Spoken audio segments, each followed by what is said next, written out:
Good morning, good afternoon, good evening. Welcome to another episode of Spotlight, Season 2, Episode 7. We have Eni Osong, the godfather of LinkedIn. And this episode is about redefining purpose and building communities. He's a community builder. He's an expert level community builder. Let's learn from him. Good evening, really, Eni.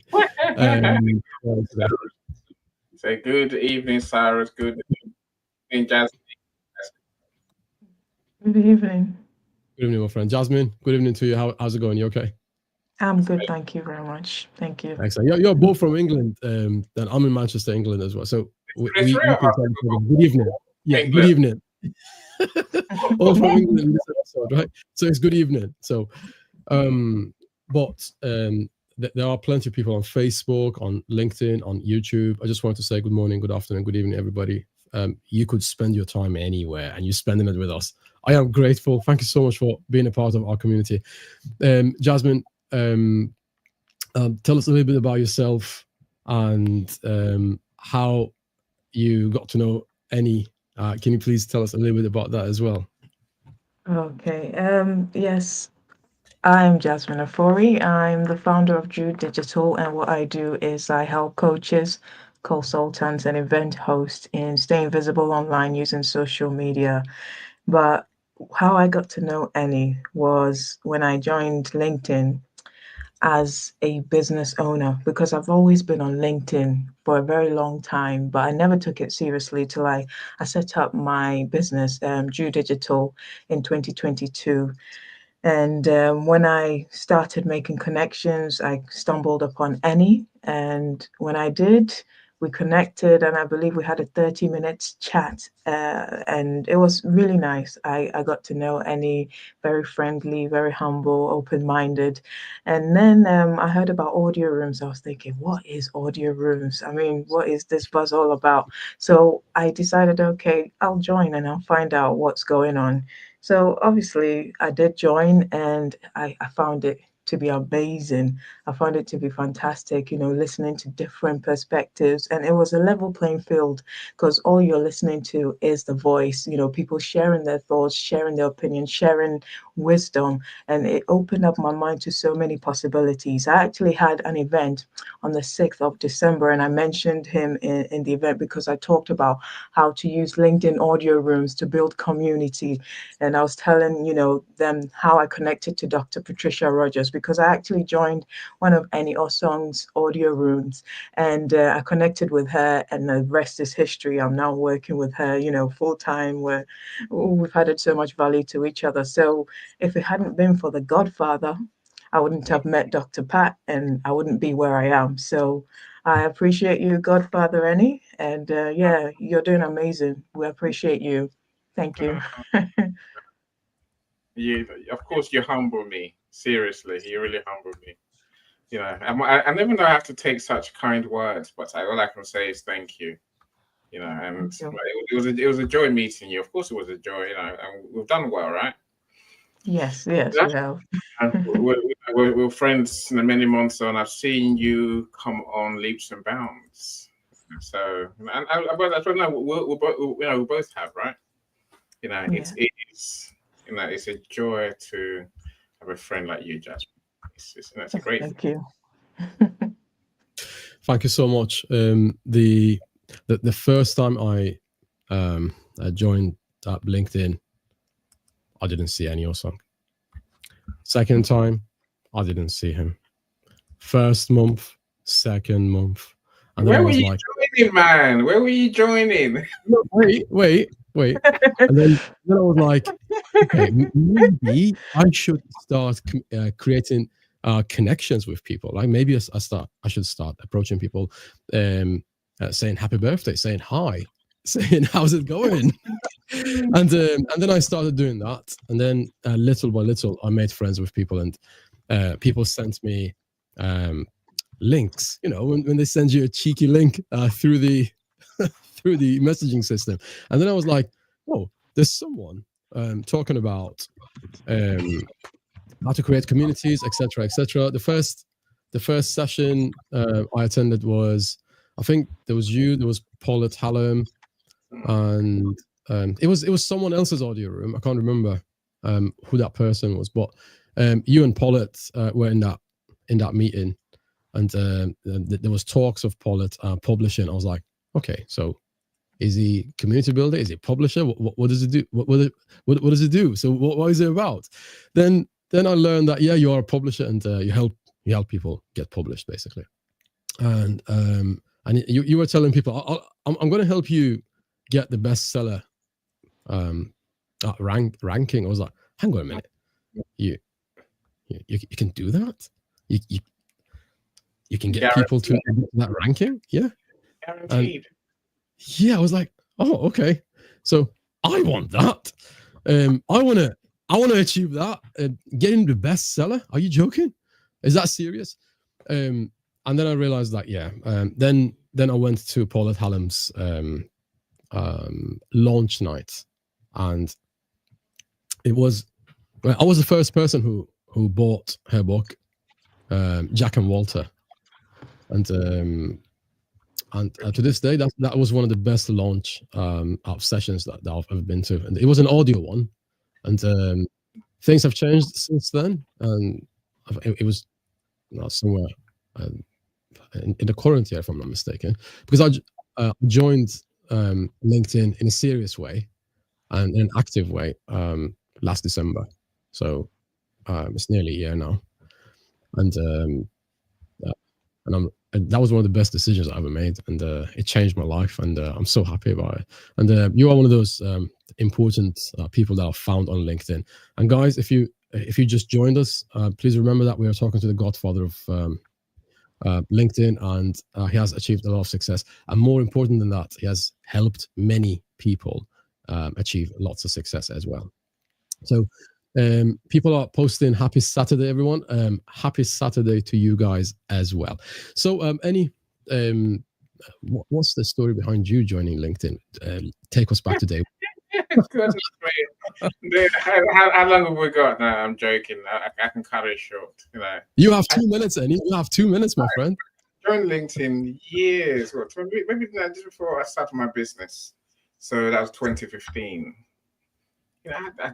Essentially, I just LinkedIn is a place where you go and get jobs. So if you want a job, you go there. I guess you post your CV and try and connect with people who are recruiters or maybe employers. That's where I started. But no, I think very quickly it dawned on me as a marketer that marketing only works when you have a clear connection to your target audience, when you're very clear who you help, who you want to support, who you want to sell to. And everything I looked at, nothing came close. Of course, I saw ads, and ads are a very good way to target your audience. When I looked at LinkedIn, I found LinkedIn essentially was the world's biggest database of people. We know who's who, we know their job title, we know the location, we know the industry, we know their name, we know their history.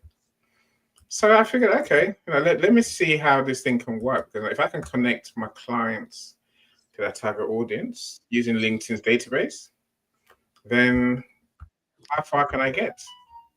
That's what my LinkedIn journey started, really. So, and then so now some may call what we were doing on an industrial scale pitch slapping. It wasn't pitch slapping. It was essentially connect and engage. That's why I saw it. So connect with my friends, and we'll tell you what we do. If you want to engage. Come and buy, or let's have a conversation. With my service providers. Have you ever those messages any to people like, "Hello, how's it going? Let's buy from me, eh?" No. It's more. Hello, thanks for connecting. Here's how we help. How do you help? Do you want to have a chat? If you do, then let's arrange a conversation. Simple as that. That's my thing. I didn't say any more than that, really.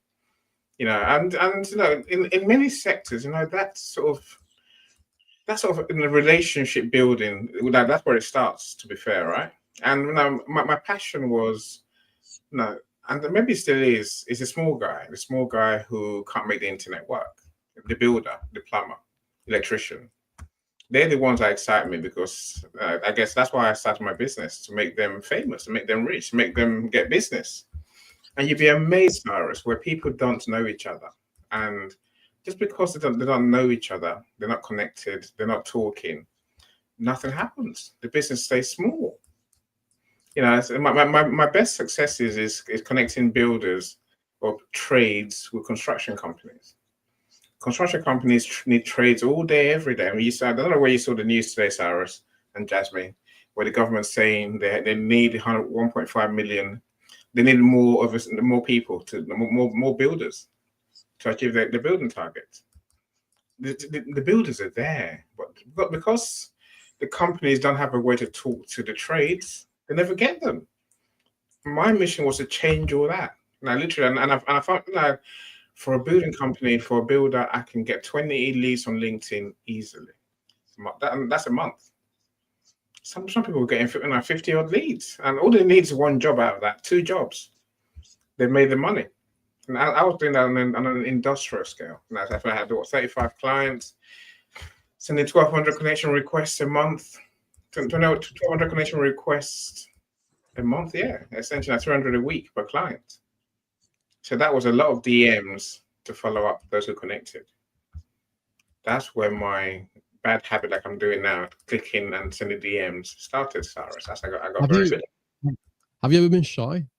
You know, there are people who are shy, and I'm shy. I'm an introvert. Best left alone in peace and quiet. If I don't see anyone all day, I'm quite happy. But no, when you run a business, you have to be visible and you have to engage your people. That's just how you know. Otherwise, you can't run a business. So I've had to get over my shyness. And again, I think one of the things about building relationships, you know, I don't know whether it's too early to say, Cyrus. No, it's simply that the first relationship we must build is with ourselves. We must learn to truly love ourselves and believe in ourselves. It took me a long time to learn that lesson. Only when I started learning about mindset did I realize, you know, yes, of course I can build relationships with my customers. I want to love them, and I do love them. You know, if you commission me, I will love you as if it's my project. As if it's my project. I said this exact same words to a friend of mine yesterday, a client of mine. I'm like, you know, I'll sell your book as if it's my book, right?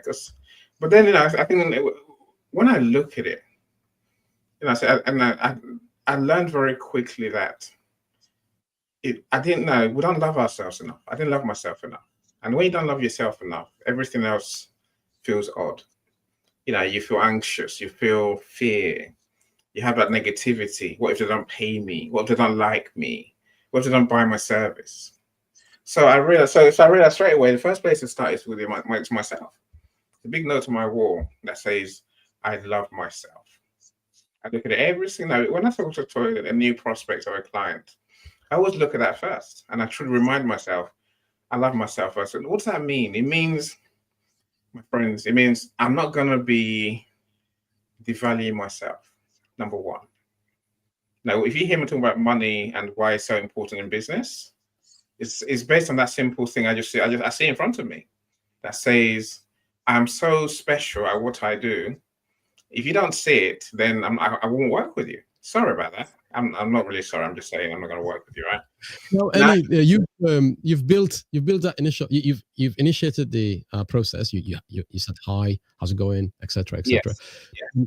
What's phase 2 for you? Phase 1 is approaching, making friends with people, and what's stage 2 for you? Phase 2 is showing interest in them. Oh yeah. Like I said to you, I'll tell you what we'll do in a line or two. You know, and I'm an electrician. Maybe I'll say it a bit more, right? But essentially, you know, can we help you? What do you need? What do you do? And if we can help you, let's have a conversation. That's what gets results. It's not about me doesn't get results. Look, let me say the second part of loving people, Cyrus, which I think let me finish this bit off. It's really important. Is to realize that the people in your life, your family and friends, they're the biggest relationships that we screw up every day. And we seem to think we can't form relationships with anyone else unless we sort ourselves out. We fix ourselves, our relationship with ourselves, and fix relationship with our family. You can't build a business if you are unhappy at home. People don't seem to realize this. They think you can sort of blag your way, right? You can bluff your way. No, for years I thought as an entrepreneur, my wife is just annoying. She hates me. That's why she's trying to, and I just took everything in the wrong way. I think the one day when I thought to myself, no, it's not. They're not the problem. I'm the problem. Before I go downstairs, rather than putting a frown on my face and ready to go and fight a war, I'll put a smile on my face and think they're heroes. That's the way relationships are built, Cyrus. All round. You got to look at the other person, everyone else in your life as a hero that they are. If you're my client, you pay me, you're a hero. If you're my wife, you're a superstar. You're the biggest celebrity in my life. If you're my kids, you are a superstar. That's how if you can't say that to those around you, your nearest and dearest, I don't think you got a hope for building real relationships that are truly authentic and truly based on true love with anyone. Gun, I'll give it back to you, Cyrus. Thank you so much, Annie. The power of expressing what your heart is telling you, that is a massive. Sometimes it takes a lot of strength, because sometimes those nearest and dearest say and do things that hurt your feelings. Yes. And sometimes those nearest friends do something that you feel like, oh, I didn't expect that, right? So in the same way you love them the most, you get offended and hurt by them the most as well. When it's a close contact, it's a close relationship, everything gets enhanced. The hurt gets enhanced, the love gets enhanced, and that is the reason why sometimes when me and you in the background we are chatting about something, and then realize, did it just take 4 hours? So we discuss something with passion, right? And then I say something you may or may not agree with, and the other way around, and then we explain away, right? Then one of us will convince the other person, right? So that's how friendship works. If your friend is not making you a better person, that person is not, that relationship is not a healthy one. It could get improved. Okay, so now what we've learned from you so far is let's not forget, one of the first things I learned from you was I asked you this goes back, I don't know, 8 months ago. I asked you a question, and sometimes the questions people ask you shapes their future. Be careful with your answers, guys. Okay, so I asked Annie, what should I do to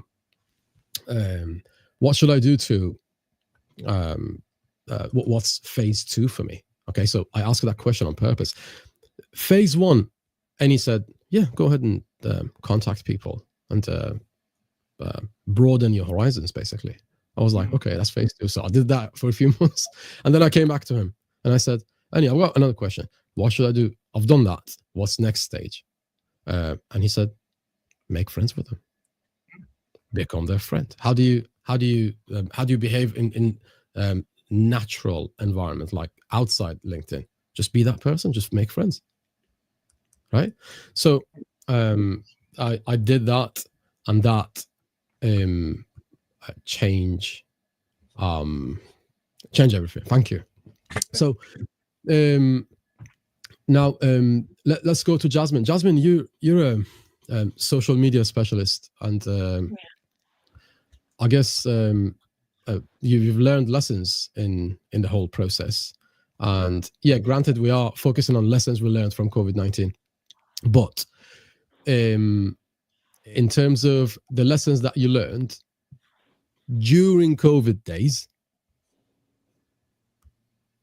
with regards to social media advertising, do you have any examples in mind? I know it's a difficult question, so just to rephrase, during COVID, when you were getting clients, was things different? Were things different?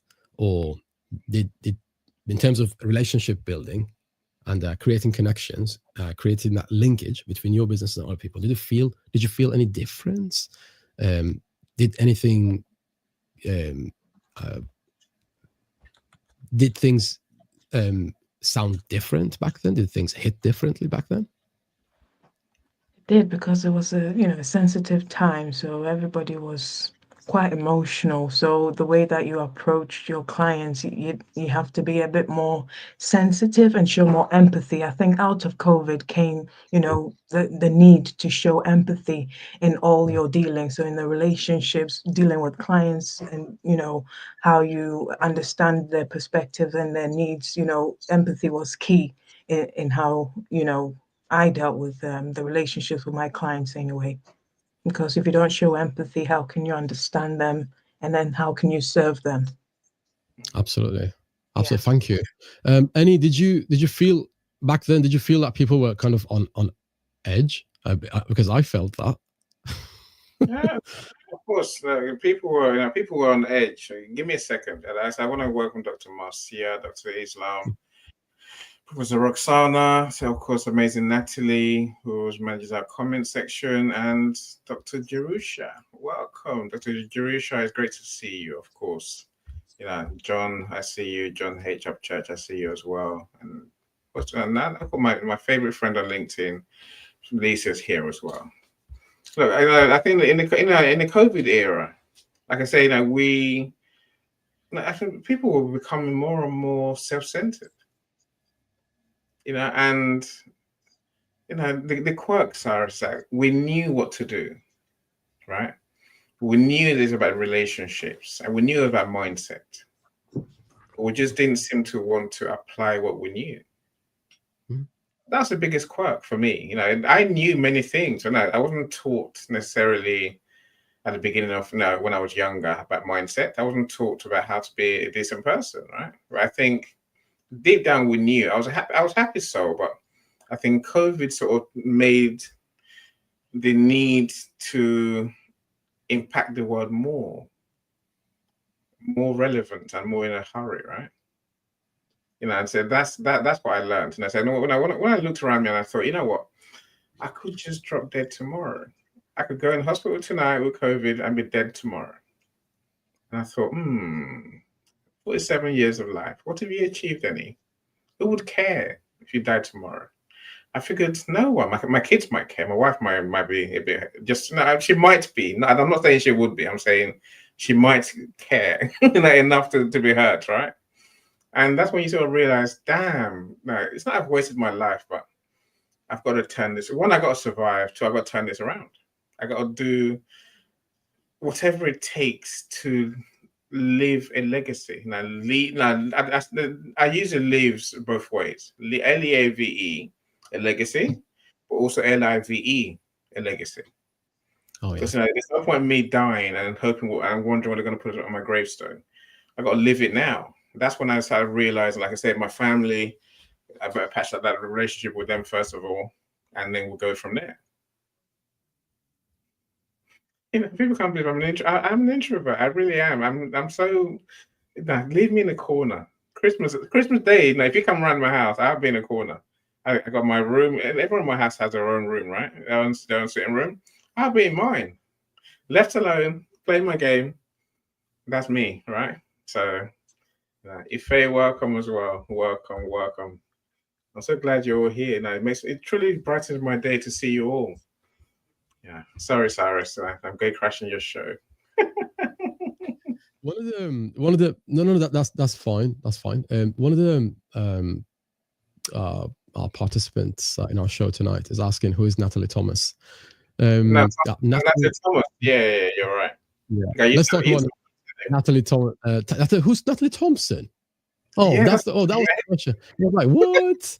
Natalie, I don't know Natalie Thompson, but I know Natalie Thomas. She's basically the superpower in the chat. Okay, so she's the moderator. So she's been helping the show for a while, and one of the things that I wanted to also, when it comes to approaching people, is please make sure you're getting people's names right. I keep getting called Cypress. I'm like, oh, You mean the country next to Greece? Oh, that's let me laugh. We get called all sorts. You didn't talk about ENY simple, but no. 5 minutes ago, you were called envy. I was like, I don't envy you. For being called envy. Got so much worse. I laugh. But it doesn't matter to get it right. Of course it does. Oh, that's brilliant. Maybe half the time, Cyrus, it is the spell checks that the autocorrects that screws things up. Yeah, we also have Jasmine on the screen. It's not Jasmine. Is Jasmine a name? It's Jasmine. Jasmine. That's interesting. That's a new name, eh? So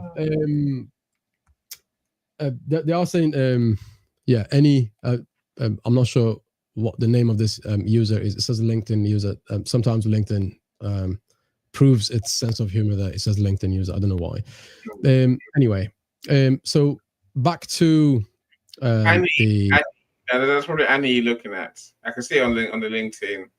And Annie is genuinely my sister. It's the way we live, it's where we are. So I don't know why LinkedIn puts her as LinkedIn user. Welcome, Annie. Great to see you. Sean, I see you too. Welcome all of you. Professor Roxana has set the comment section on fire, to be honest, tonight. So now Natalie, keep up the good work. Thank you so much, my friend. I believe Annie Foster is also in the chat tonight as well. So thank you so much for joining us, guys. Sean, thank you for joining. So regarding your strategy and perhaps one of the main reasons for your success on LinkedIn, of what I've gathered, what I've realized is that your strategy is that there isn't a strategy when it comes to honesty. There is no strategy. You don't need a strategy. You just need to be yourself. Just approach people. And that's one of the reasons why I liked you. I was like, so he's himself. He's being honest. He's not pitch slapping. And what else do you expect from a person on LinkedIn or on a social media platform? They're not hassling you. They're not mithering you. And they are being themselves. And they are helping people build our communities. So the community that I've noticed something about you as well, Annie. The people who gravitate towards you, they are more or less people who have same kind of personality traits. So what have you got to say about that, about people, like-minded people, attracting each other, etc., etc.? Yeah, I think we're here to build. We'll build a community of people.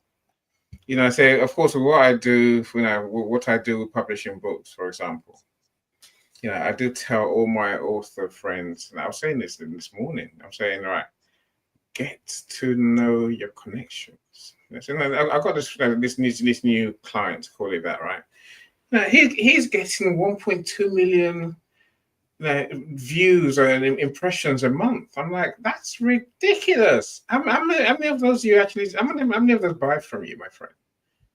Can you guess, Cyrus? Can you guess, Jasmine? Can you guess, audience? 0. Yeah. That's a disaster. You can't have 50,000 followers on LinkedIn and do nothing for any of them.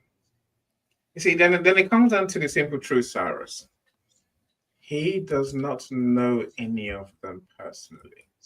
Now, look, I'll say this out loud. There's a place for the numbers game. There's a place for doing posts that people engage with and go and buy.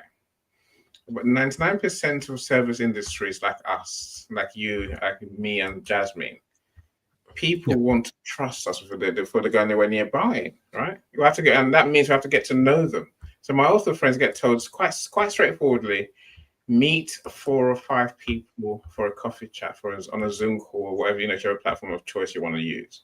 Meet 4 or 5 every week. And of those 4 or 5, make a best friend out of at least 2 of them. That's my instructions. That's what it takes, right? Now, again, it comes from the simple idea. So doing what I was doing on LinkedIn, because I realized, you know what, 95% of people are not going to respond, right? So let's say 5% do respond. From that 5%, I'm trying to get my clients 2 or 3 calls. That's 4 or 5 calls a month.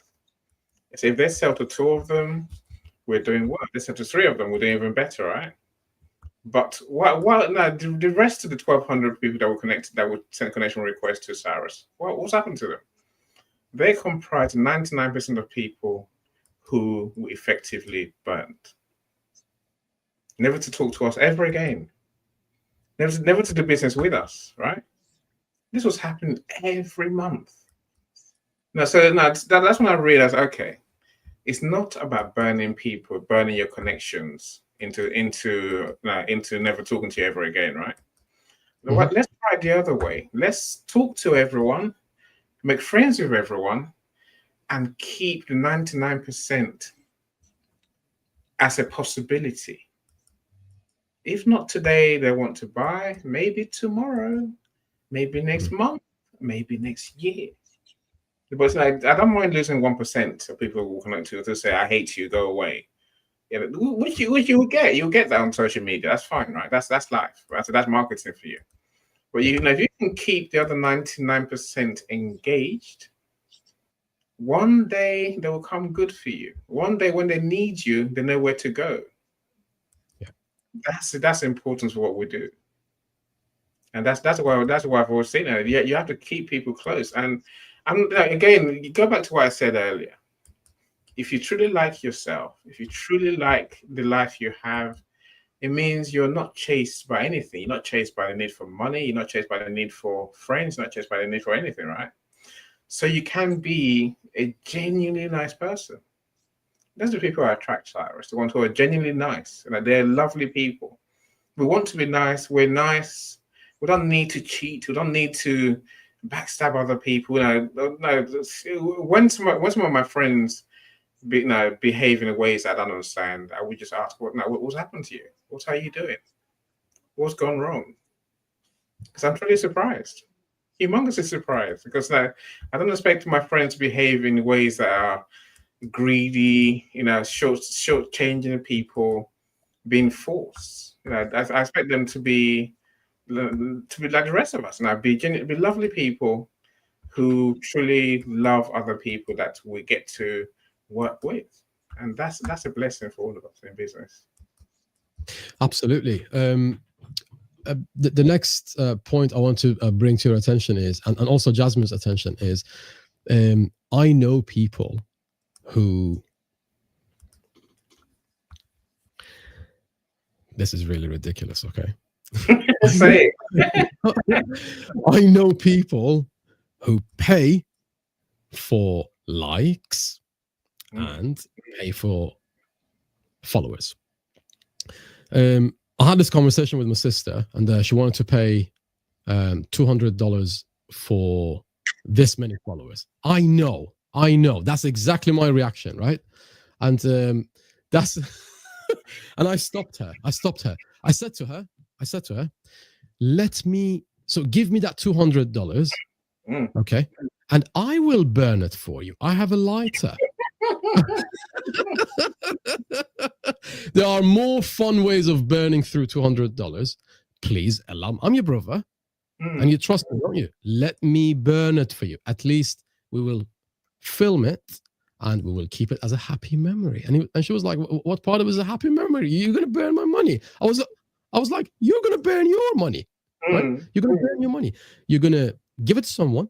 Right? This is ridiculous, isn't it? You're going to give it to someone, and they're going to give you something that is not good for anybody, right? It's just good for them, right?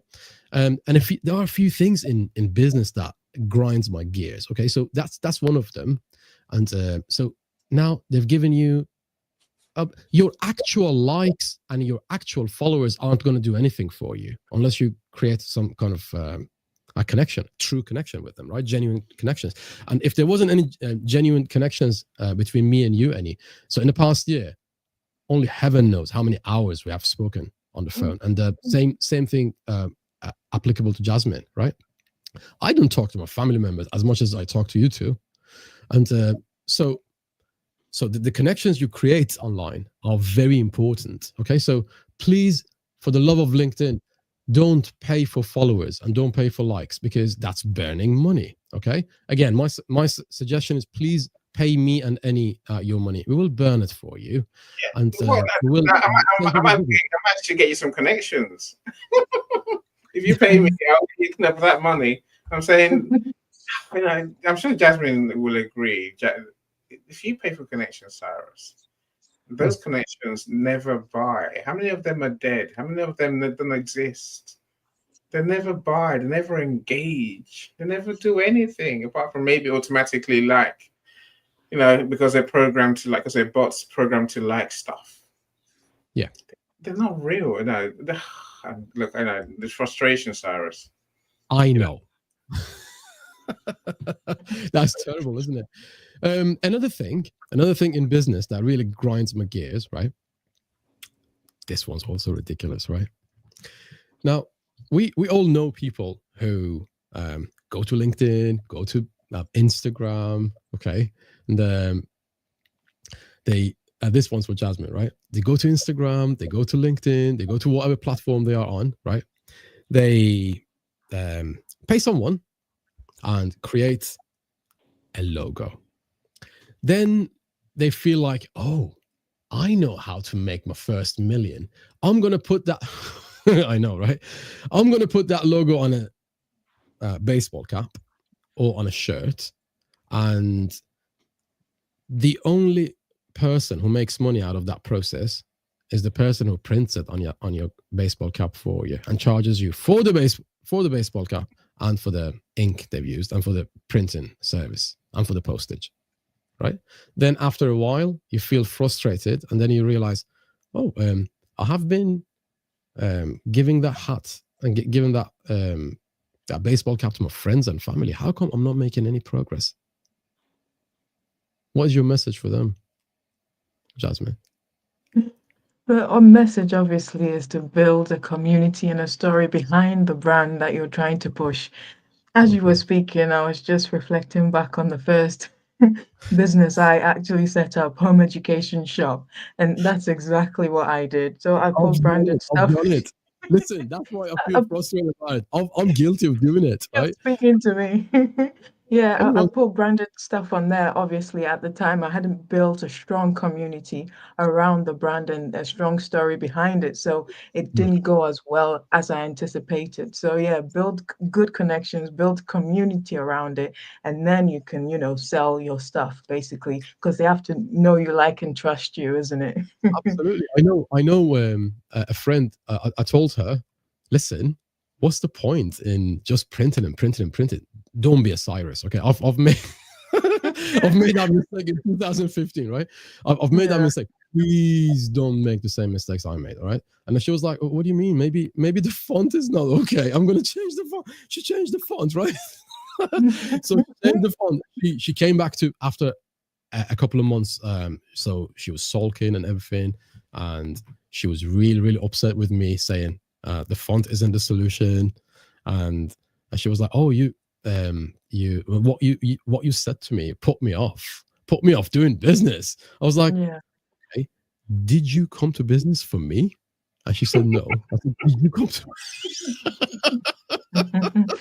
Did you come to business? Did you start your business to make me happy? And she said, no. Did you do it to make me upset? She said, why should I do something to upset you? I said, so I've no skin off my nose, right? So I've got nothing to gain or lose here. I'm just giving you advice, right? The font is not the solution, okay? The color is not the solution. Just because it says Whisper Boy or it says Global.Media, or just because it says Jasmine Ofori or Jew Digital, that is not it.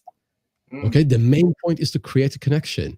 It's not what you know, it's not what you do, it's who you know and whom you're doing it with, right? So on this screen, we have you and we have Jasmine, right? So you guys have something to offer. That's why you are on this episode of Spotlight and the other 2 million episodes. Okay, so and why is it you are on? I'm not quite so many. Jasmine is. I believe the last 7. I agree, but recent 7, not all of them. I know you have other versions. Yeah. So yes, absolutely. So the point is, you need to create some sort of interest. You need to create a story behind your brand and whatever you're doing. Okay, and don't get hung up too much on the things and the tools that you are using, right? Don't get hung up too much on that. And if you fail, that's fantastic. If you fail, and I hope at least failed a couple of times. That means you learn from them. If you don't fail, you never make mistakes. That means you have fear of failing, and you never get anywhere in business. You need to fail. Okay, I know it sounds ridiculous. It might sound ridiculous to some of you, but you need to get slowed down. You need to be stopped at some point. You need to get stuck. Then you will learn to someone.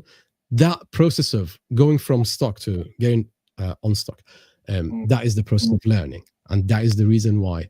And if anyone says I've never failed in business, that means that business is not a viable one. So you never made any mistakes. Okay, so you're not taking enough risks in that business, right? And one of the risks I took was talking to Annie, and one of the risks I took was talking to Jasmine. Do you think these 2 people are the only people I spoke with and tried to do collaborations with? No, I've been let down, right? I went through depression for, I think, 4 to 5 months, 6 months max.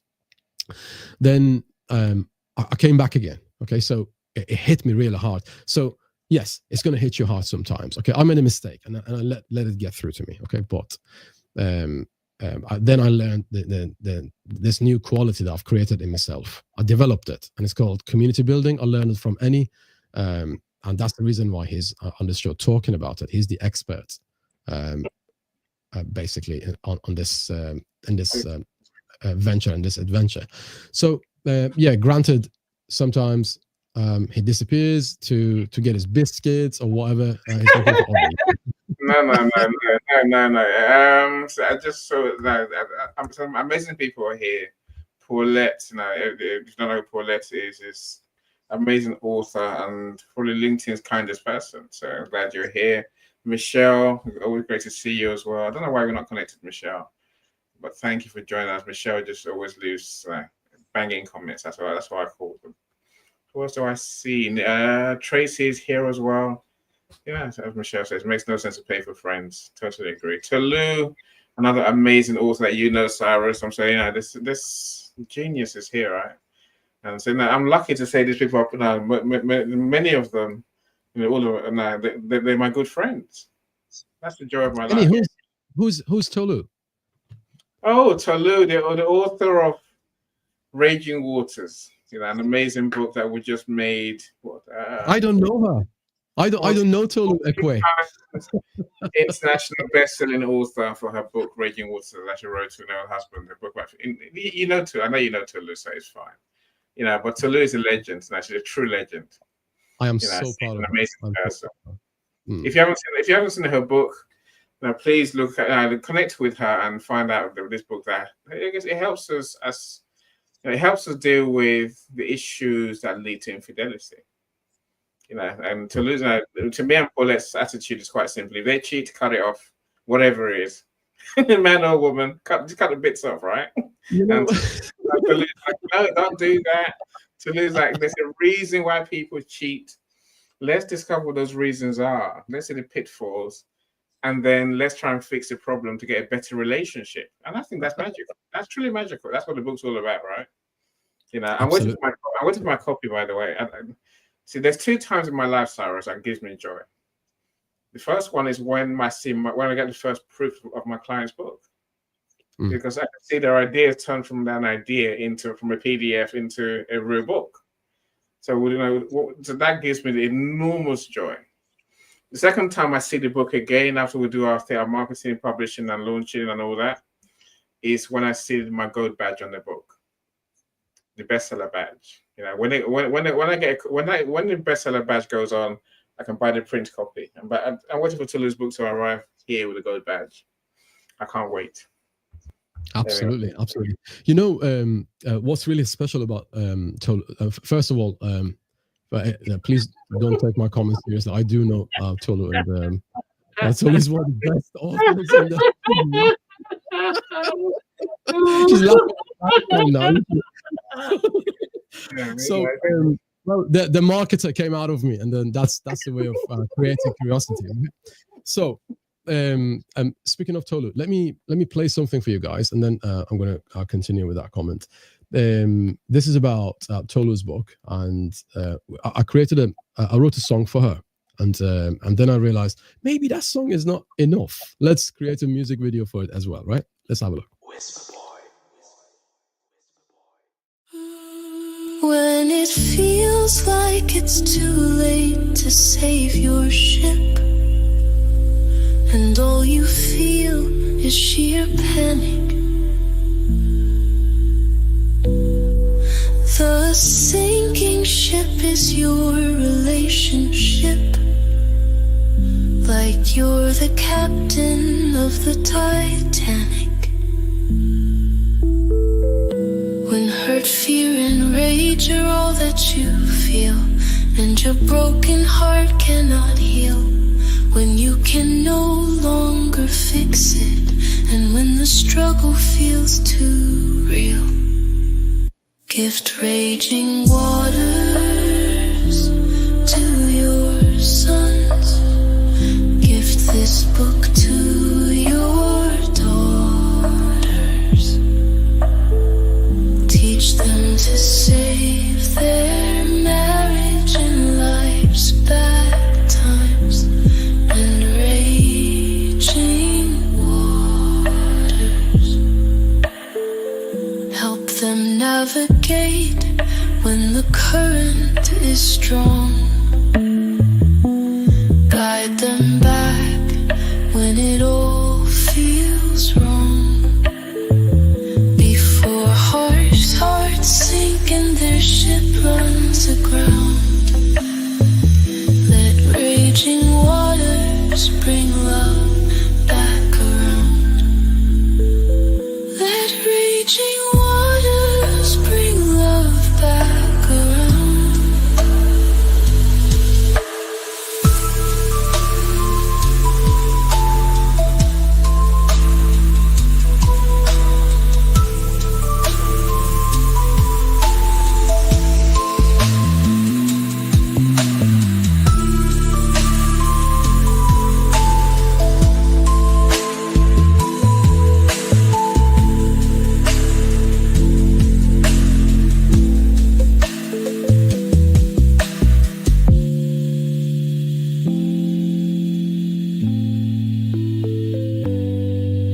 When raging waters bring love back around.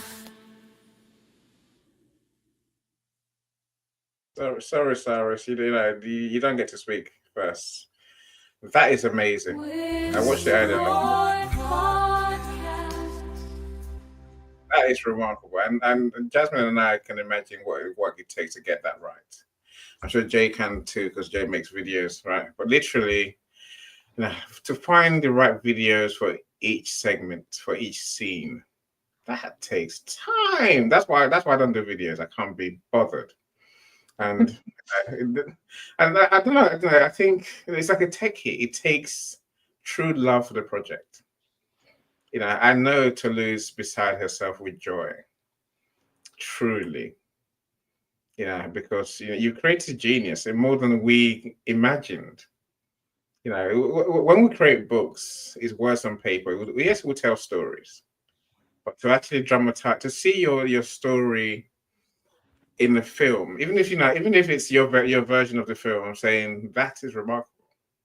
That I'm not going to let that pass without giving you all the credit you deserve, and you deserve all the credit in the world for creating that. And I know that's not your first one either. So well done, you create amazing videos and amazing songs. Yes, we do bow to you, Mr. Cyrus. We do bow. We're not worthy. We're not worthy.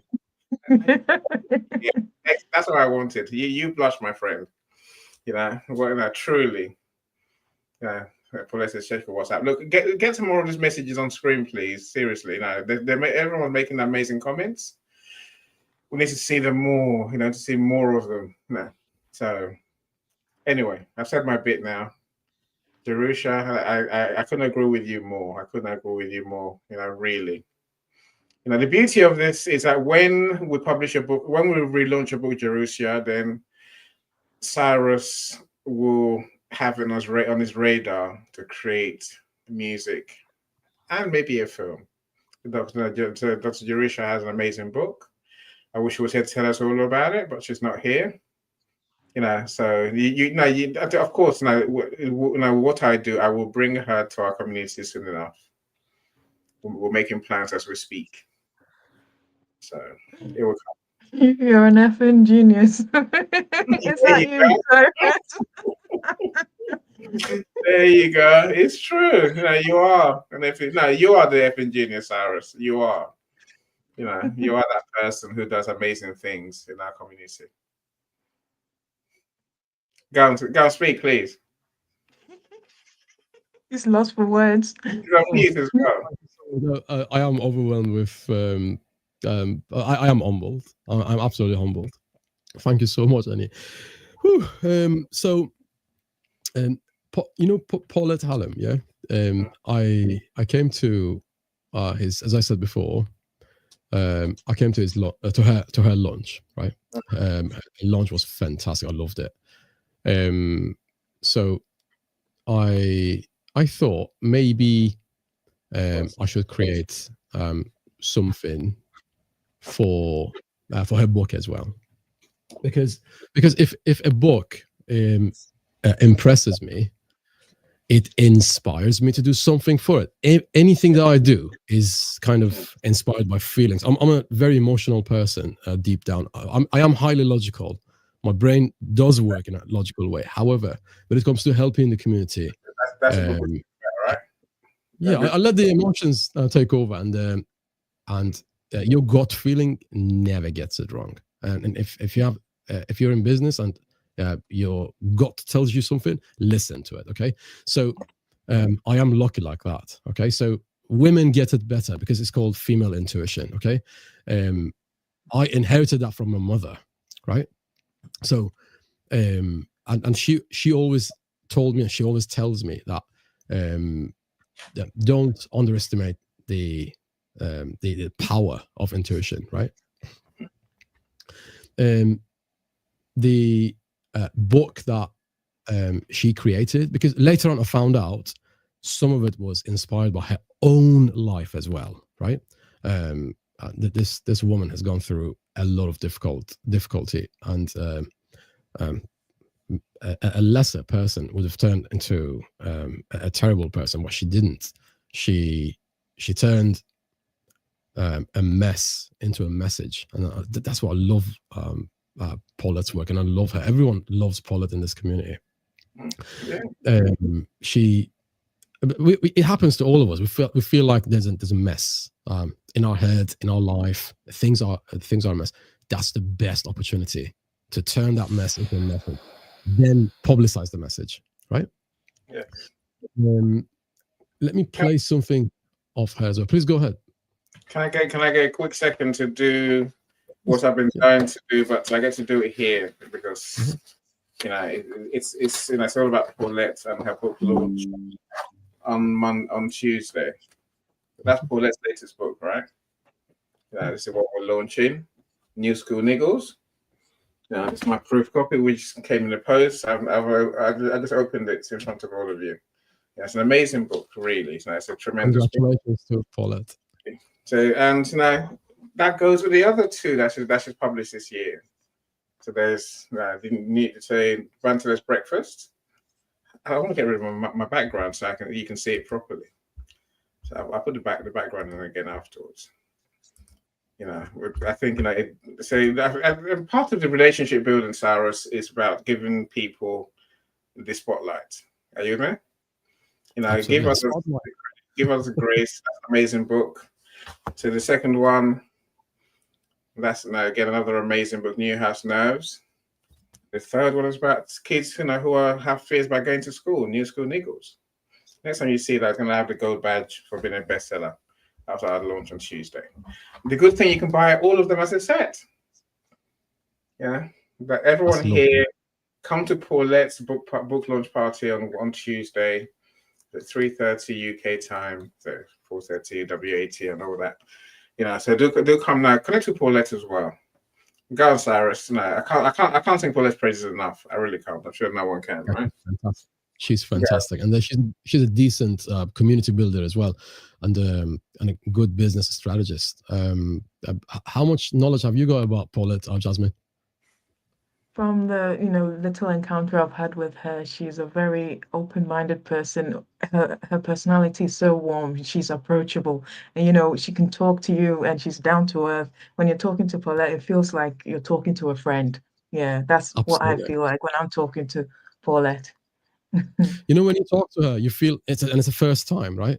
You feel like, oh, she's a friend I didn't have, but I want to have in my life. Yes, I need yeah. It's a very nice lady. And if you feel like your business isn't going the way you wanted to, talk to Annie, talk to Paulette, talk to Jasmine, and Annie will help you build a community around your book, build a community around your business. Jasmine will help you build a proper online presence, right? And talk to me. I will help you how to go from unknown to known in a small amount of time. That's what I do, and I don't know everything, but I know people who do. So us three combined is what community really looks like, right? Us three, our efforts combined is what everyone needs. That actually builds that.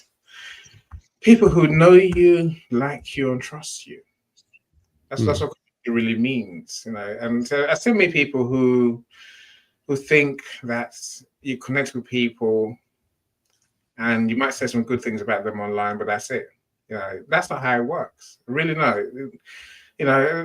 Me, I said I've met Paulette. I've been to Paulette's house many times, several times. I've been to his house many times. And my true friends, I will go and you spend time with them. And that's what makes you your friends. It's not just connecting and just doing things online only. Maybe that's what distance means, because I got clients in America, clients across the world, right? But I do spend time with them. I will make time to meet with them, and just talk. The more you know people, the more people know you, the more you can help them, the more they can help you when the time comes. If you don't know them, that will never work. I learned that in networking, Cyrus. In networking, those things called one-to-ones. I was a king of one-to-ones. I would go to my networking friends' offices 3 times a week, and they're like, "You're here again?" I'm like, "Yeah," and I tell you why I was going. I wasn't going because I was bored. I was going because you have to deepen the relationship. Now you have to truly get to know them. And in networking, when I come to your office, people miss what truly happens, right? It gives me a chance to hear what you really need, and then ask myself, who do I know that can help you? It's normally someone else in our network who I know really well, because I know what they do, and I know what you need. So I can match. I can say to you, talk to each other. And you know how many times what we call random conversations become important. I go to someone's office, I hear the secretary complaining about, I need this, and you're like, oh, you didn't say that. She did. We can help you. And then business flows from that. Maybe not always from me, but for my friends. Such random conversations that you overhear by spending time with people that's where the money is. That's truly where it is. And people don't realize that half the time. They think, I ain't got time to meet with you because I don't think you want to buy what I have. You can't buy what I have because you don't know what I do. Number one, I can't tell you how I can help you because I don't know what you need. Change that by being true friends. Absolutely. So I was going to say, I can see in the book, right? You have, just to make sure we are covering all the subjects that we need to be covering in this episode. You have covered the value of connections, and spectacularly so. You brought a beautiful example, Paulette, this beautiful, amazing lady, and her son also went through a lot of trouble, was bullied in school, etc., etc. It is a history in their family now. It's behind them, right? But that didn't break them down. She turned it into a story, and the story is elevating her brand every day. It's not just the story; it's the fact that she has integrity, and no doubt she has plenty of it. And when you have integrity, and when you are a person of a lot of talents as well, people get to know you, and then they fall in love with how you treat them as well, right? Please remember, people come in front of, sit down in front of the camera, and their main job as a marketer, as a business owner, whatever your job is to tell people, I am best in my category, and you can trust me. So which one comes first? You can trust me bit comes first, right? You have to get them to trust you. If you don't get them to trust you, they will not buy from you. Mark my words. Mark my words. They will not buy from you. If I didn't trust Jasmine proved herself as a trustworthy person. The first thing I did was I paid her for an advertising campaign. You remember that, Jasmine? I paid her for an advertising campaign, and I said, I want you to be the campaign manager, and she still is. So I'm going to print, I'm going to publish my first book as well. Who am I going to go to? I'm going to go to any, because there are plenty of publishers online. Yes, granted, there are many publishers, but I trust him. I want to give him the job because he's actually got a proven track record of happy customers. And also, Paula told me that she was very happy, and she's gonna go to any again. I was like, oh, okay, all right. So that was the beginning of our relationship. Like, I had just gotten to know you guys, and that's the power of recommendation, guys. It's not printing your logo on a t-shirt, is getting the right recommendations. And Paulette got me customers as well, because she recommended me to the customers. So I'm gonna play something for you guys, and before that, I'm gonna say the only thing that we need to cover now is redefining purpose. And so we're going to be talking about this. I want to find out what Eni means when he says redefining purpose. So can you redefine your purpose? This is something that we learned from COVID-19. This is the title of this show.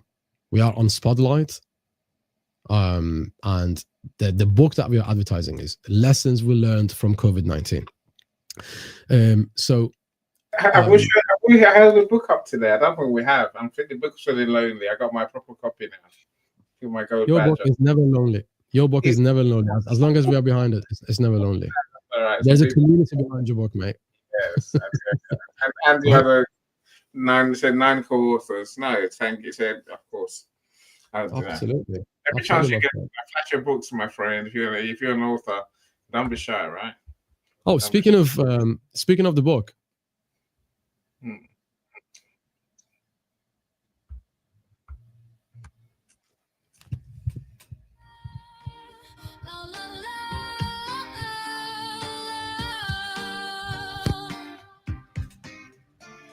Our hopes married our fears, and our minds divorced our sanity. Later on, we found out the dodgy vaccine was just another thing of vanity. Lost our faith in humanity.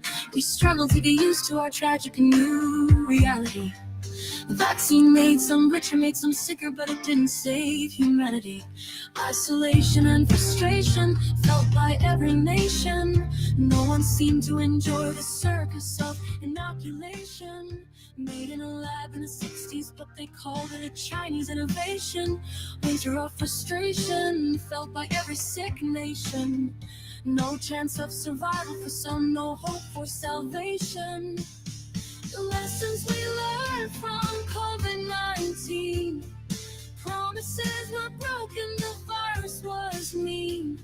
We kept our masks on, we kept our hands clean. These are the lessons we learned from COVID-19. Locked in our homes, we saw the world change fast. What we thought would save us, it didn't last. Masks and distance, fear in every glance. We were dancing blindfolded, we never stood a chance to win with elegance. Fear spread like wildfire across every station. Hope felt like a distant, fading sensation. No answers were clear, just more complication. Winter dragged on and on, testing every generation. We found out in the end it's not about the cure, but how we rise again and what we can endure. In the loss we found each other, a truth so divine. These are the lessons of our time. We put our faith in our governments, put our faith in the big pharma. We lost our parents, our kids, our jobs, and called it fate and karma. The lessons we learned from COVID-19. Promises were broken, the virus was mean. We kept our masks on, we kept our hands clean. These are the lessons we learned from These are the lessons we learned from COVID-19. Guys, lessons we learned from COVID-19 is on Amazon, the website, not the jungle, not the forest. Yeah. So please go ahead and purchase the book. Don't buy one. Please buy two. It's Christmas time. Buy one, learn from it, and enjoy it. And that's one copy for you. And buy one more for your spouse. There are 10 author stories there. So you want there's always, I would say there's something in there for everyone, right? You know, and there's, you know, by the time you finish a book, you know, say you'll be inspired and you'll be amazed by how, you know, find that resilience. So I'm always amazed how many of us write about that resilience. Like Paulette does. You know, so the children find the resilience is what her books are all about. So I mean, my book's about adults finding the strength within for when it comes to another pandemic. You know, we must find. There's going to be another pandemic. Annie, you are scaring me. You're absolutely scaring me. No, it's guaranteed. It's guaranteed. It's guaranteed. It's guaranteed. You know, this is not the first pandemic, is it, Cyrus? No. So there's going to be more. You know, normally, pandemic contagious diseases they tend to be localized. I mean, how many times did we hear about Ebola last year? You know, in Africa, monkeypox. Now that's spreading. I'm saying, right. You know, the black plague. I mean, these things they happen periodically. And humanity is never ready. When people are never ready, they're always amazed. They're always like, I didn't see this coming. But it's gonna, you know, it comes every so often. And you know, how do you prepare? Is what our authors give you, you know, an insight to how we survived. That's what the book's all about, really. You know, where can you find that inner strength, which you have to find, because the answer is not always out. It's not always out there. Now, many blame the governments, many blame the healthcare systems, which I'm sure they're culpable. But ultimately, those who survived, all of us here, we survived because of the things that we did to help ourselves and to help others. Otherwise, we won't be here now, and I wouldn't have a business still. You know, you mentioned Paulette's literally turning disaster and tragedy into, into a legacy. That's what life's about, really. You have to find that inner strength to, to come back and go hard and go better. Now, I see Jay's on stage. I think Jay has a story. Jay has many stories. Let me welcome Mr. Ramos. Let me welcome Mr. Comfort as well. Thank you so much for joining us. I appreciate you both. And also, I get more good friends of mine. Please, I'll give the mic, Cyrus. Thank you so much. Any Osong, the godfather of LinkedIn. Guys, please don't just find any on LinkedIn. Please Google his name. You will find his podcasts as well. Okay. He likes publishing, biscuits, chicken. What else do you like, Annie? Peanuts. In shells. Cashew So you know nuts. what to buy him for Christmas. KFC. I like KFC. So now we have the pleasure of being joined by Jay Pasqua. He's a tornado survivor. This guy's quite an interesting character. Before I give him the microphone, I just wanted to say, guys, don't you think Jay looks like a pilot who's making personal calls during a flight?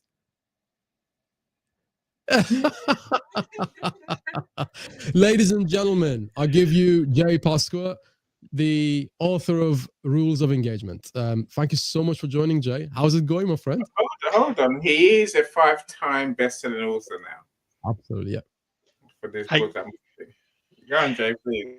No, really, thank you for saying that, Eddie. I mean, I was astonished to see how the book did the day after the launch. It was phenomenal for me, and it really it touched my heart. I just seeing that occur, that I was in several different categories as the #1 book being sold. And this has been a long journey, not just the one where Annie and I had partnered up, but even before that. And it really started way back when I became a Cub reporter and started my journey as a storyteller. And it's just grown into what it is currently. I see now that storytelling is important to all of us.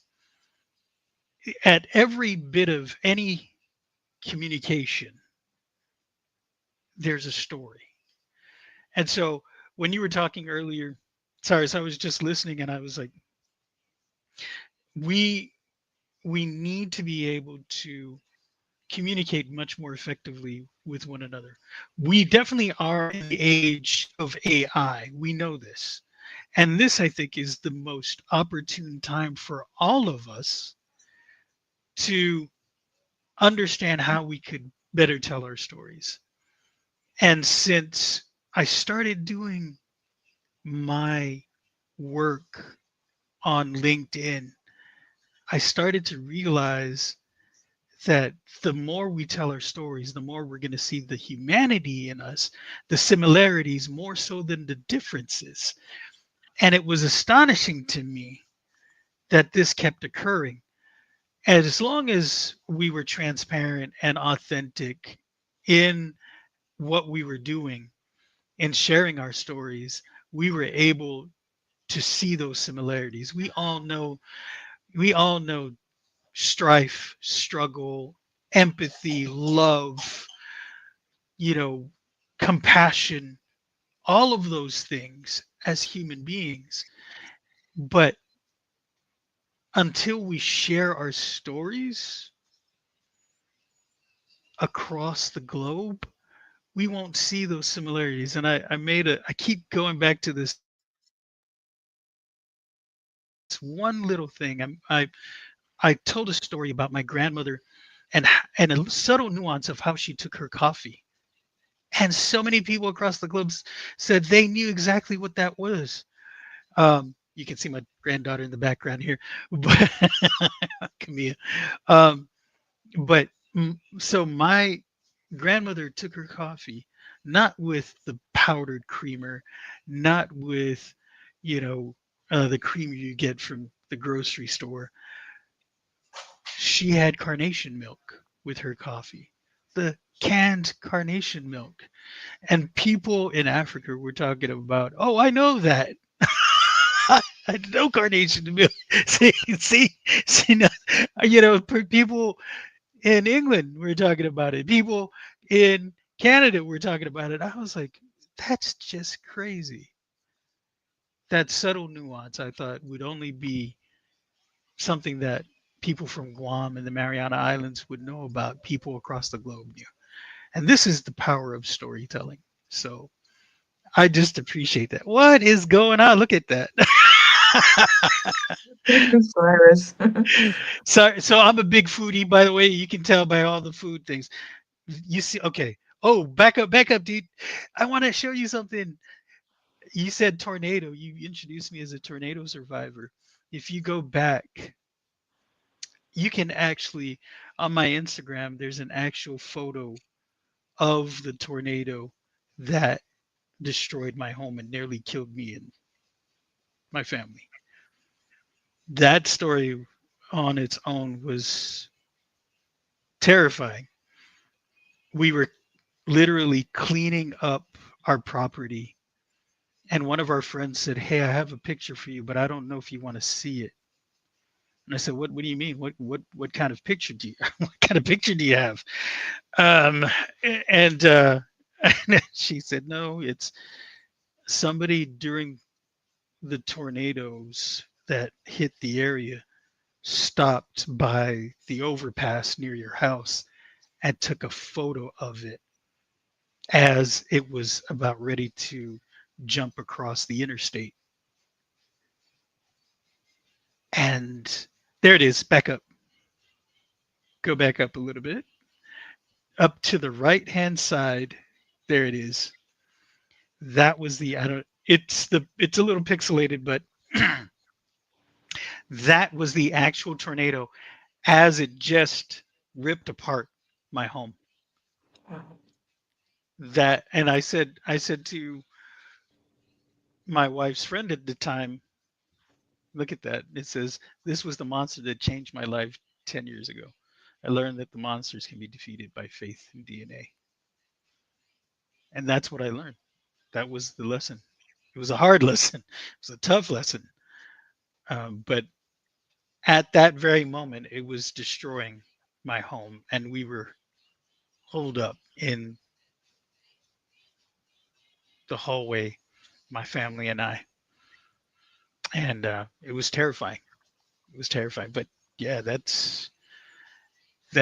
the tornado story is it's it's not symbolic, right? It's not an analogy. I'm literally a survivor of a tornado.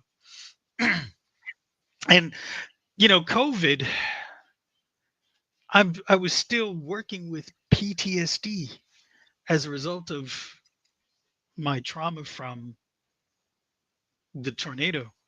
And then this disaster hit.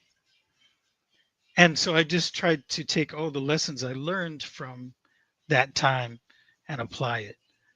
And so when I'm reading some of the stories, and it just brought me back to that time frame when I was dealing with my issues with PTSD. I was so mortified, scared even, if I'm to be honest, of this thing. And when you're in a situation where you don't think or you don't believe you can control what's going on in your environment, it becomes extremely scary. So when my daughter decides I'm a young person who wants to go out and enjoy life in the midst of this pandemic, I'm losing my mind. I'm like, no, you're not. You need to stay home. What are you doing? Um, and so those are some of the things. But I don't want to take up the entire show, and I appreciate the time, and that's all thank right. you so much. Jay, people are asking, it looks unreal, like watching a movie. So I'm going to tell you, I just watched Twisters like a few weeks ago, and there are aspects of the movie where I'm reliving that moment. And yes, it seems like a Hollywood movie, but it was truly traumatic. Like when it comes time for, because it's a seasonal event, right? You know, so every year, right around springtime, the winds just gather together in such a way that it causes these storms, and I'm hyper vigilant. I'm even to this day. I watch the weather outside and on the computer, trying to figure out how this is going to impact my family. And I don't. My wife in the beginning used to tell me, you know, Renee was like, "You need to calm down." So I usually steal away somewhere where they don't see me kind of fidgeting, but I'm fidgeting, and I'm just trying to make sure that we're all okay. Um, and so, and I get it, Cyrus, when Annie talks about there's going to be another one, right? You're like, man, that time was horrible. I don't want to go through that again. And but he's right though. We've learned some things since then, and we we're probably going to act a little bit differently than we did that time because we've actually experienced it. And Yeah. and I think that's one of the things that's important about this book for all of us is we can understand and we can learn different ways of coping, and how we can look at everyone in the book as examples of how they coped and what they're doing now, right? Well, how would they react now? I think those are the juxtaposition and the history of what happened is going to help us going forward. And many generations to come, they're going to see what we did in history and understand that there are different ways that maybe we can handle this as a species. So Absolutely. I said I was going to shut up. So The conversation is not finished yet. Let's go to Annie, so we can welcome a few people, and then we have something about Paulette Hallam, and then I'll come back to you. Now, please go ahead, Annie. No, Jay, thank you so much for your kind words. Your compliments I give to my co-authors for being there, for beautifully painting. I say beautifully, but for painting a picture of how life was for them, and then having, I guess, the skill to explain the lessons that they learned that might help us all move forward. And again, I'm hoping that you can add to the conversation. Your tornado experience wasn't just once, was it, Jay? Right. That's what I'm trying to say to Cyrus. Now, if it happens once, it's guaranteed to happen again. Anything happens once, by the laws of nature. That's what happens. Let me welcome Liana. Welcome, Liana. It was great to see you. I truly appreciate every time I see you in our events. Michael, I don't think I've mentioned you today. Glad you're here. So Michael's walking to the shops. Hopefully he's back by now. Michael's always exercising all day. So and Michelle has been an amazing commentator in these events. Now one day we'll get to hear you. That's my dream. So Jay has shown you that. Jay's shown all of us that it can be done. You can come on stage in these events and come and share. And you just need the StreamYard link. And I think we need to get over the fears of lives. If you know somewhere decent, then put a background on. If you don't want to be seen, people have a different reason does not want to be seen. You can come on stage and turn your camera off. So we'd love to make these events interactive.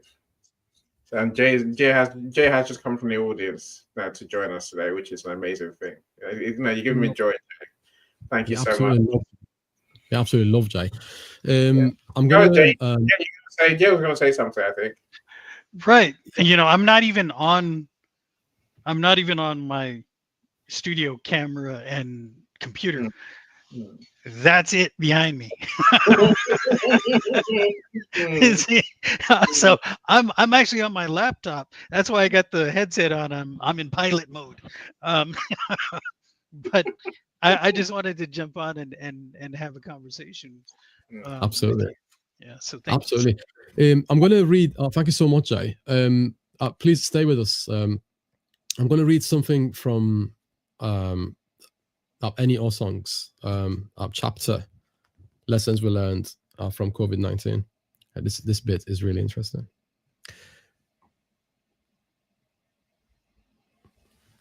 So people handled it differently, I guess. In the COVID-19 experience, I saw differences in people that are important to highlight. Some felt crippled with fear. This fear sucked the life out of them, and they could not do anything, not move forward, or think beyond the immediate circumstances. They just shut down. What was their belief? The world was ending. Life was over, and so there was nothing they could do. And people stopped working. People stopped living. But there's a second category of people. They found opportunities, creative ideas, and solutions. They found ways to solve problems and discovered ways to connect with people.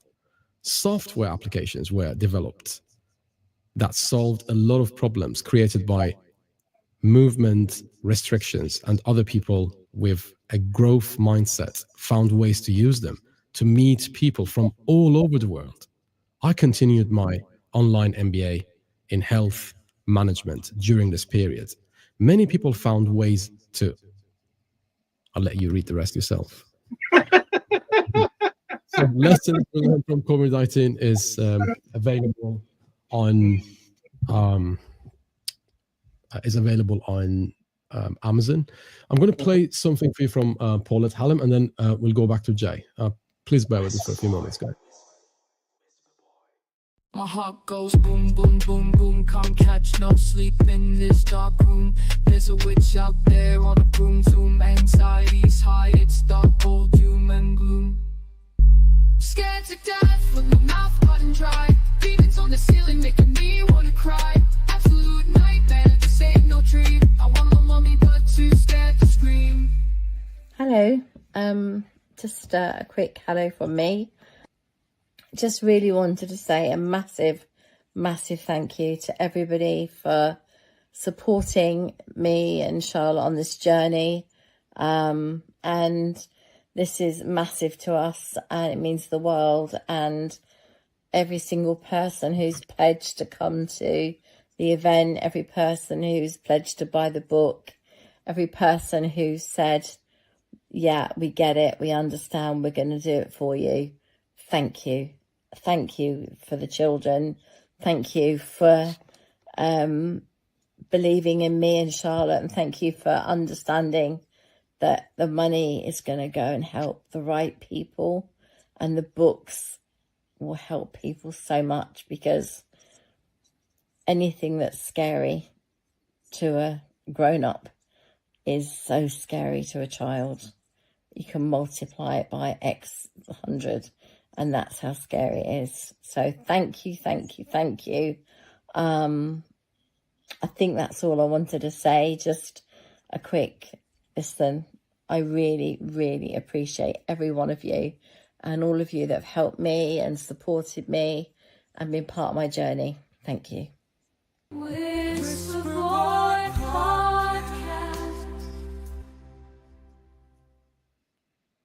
That is legendary. No, Paulette is a legend, right? Paulette is a proper legend. Proper legend. She did not. She said, I give her all the credit in the world, but she deserves all the credit in the world. You know, I think now going back to our point, Cyrus, everyone, anyone who knows Paulette knows that she's the nicest person you're ever going to meet in our community. Mm-hmm. And I think the point that I think some people think you put on a face like makeup, and then you become nice to people. But I truly believe you have to be that person. That's why I started off by saying what I said. You have to love yourself and learn to love those around you. It's a way of being. When you do that, it's much easier to be yourself. To be we'll talk about being authentic. So I'm going to do a room soon that basically says no one wants your authenticity. They don't. No one wants to know that you got a bad cold, they got a bellyache. Like, why are you talking to them, right? They want to know how you're going to help them, but with your niceness that comes naturally. They don't want to know your childhood traumas necessarily. They really don't, because that's not what they're going to pay you for, right? They want to know that you here today, you genuinely care about them. That's the authenticity that they want. That's what they buy. I see many people doing, what can I call it? Pity parties, trauma dramas. Call it what you like, right? People don't want that. They want to know how you're gonna help me with your story, with your experiences. That's authenticity that we need in business. Not nothing else. And my dog died last year, 10 years ago. Yes, I get it. I got 2 dogs. It's terrible. I know. But you know what? Keep that to yourself. Deal with it. Genuinely, get another dog. Maybe. That's what I did. I'm saying no, but literally bring your honest, nice self, who cares about your customers, who cares about your friends, to your business, and you see your business grow. You make more friends, and you see your business transform. I'll stop talking for a second, Cyrus. Oh, you never cease to amaze me. Basically, I'm not saying you created Paulette's success, but you've contributed to the success she has achieved. And by the way, she didn't achieve that success for herself. She's doing it for the charities that she's working with. Not a single dime goes to her pocket, right? For our American friends out there, not a single dime. And for our British friends, not a single penny, right? Goes to her pocket. It just goes to the charities that she's helping with. All she's thinking about, how much am I going to help the charity, and how many more blankets are we going to purchase for this and this or that charity? How many books are we going to put in a Christmas stocking and give it to a child, right? So all she's thinking about is children who perhaps don't have parents, or children who have parents, but they are dealing with mental issues, and they never talk to parents about them. If your child is suffering with a mental problem, mental issue, that child may not be able to express, I am suffering with something. Okay, so these books that she's written makes it possible to help a child. Okay, so get over anxiety. It's not difficult. It's not easy to get over anxiety. Okay, so control anxiety. Now, so also I wanted to say, Natalie Thomas, thank you so much for the support work you've done in the background. Really, you're not in the background, Natalie. I see you. We see you. Thank you so much. You're a star. Seriously. You're a star. Yeah, you're a star. Absolutely amazing. And so, Jay, I was going to say, could you please go through the books that comes to mind that you have published, the latest, working your way backwards? Oh wow! So we'll be here a while. Yeah. So here's the rules of engagement. This is the book that Annie and I partnered with to get published. But one of the ones so here's a stack. No. You want them all. Please hold in front of the camera for us. So that's all to say. Here's another stack. I've been a part of a bunch of anthologies. Yeah, but here's one that I'm pretty proud of. It is Poems from the Edge of Extinction. And so a lot of the authors that wrote here are authors of indigenous background, and their languages are considered to be close to extinct. And the publisher decided that he was going to go ahead and call upon people all across the globe to participate. And I was one of the people that he decided he was going to do. He was going to invite. And it was Chris Cave, and he's the National Poetry Librarian at South Bank Center's National Poetry Library. And that's in the UK. And so I was floored.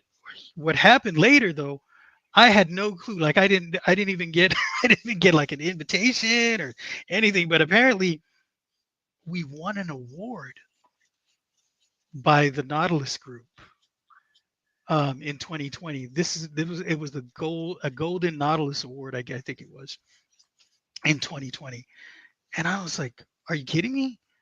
That's amazing." So anyway, I've got a piece that's in there, and there's another one that just came out. This is phenomenal. The fact that this exists, this has never existed really in this way in history, where you had a bunch of Chamorro literature by different authors, people from Guam and the Marianas, put together something in a book, an anthology of Chamorro literature like this. So it's great. It's been wonderful. The other thing that I participated in is the storyboard. The University of Guam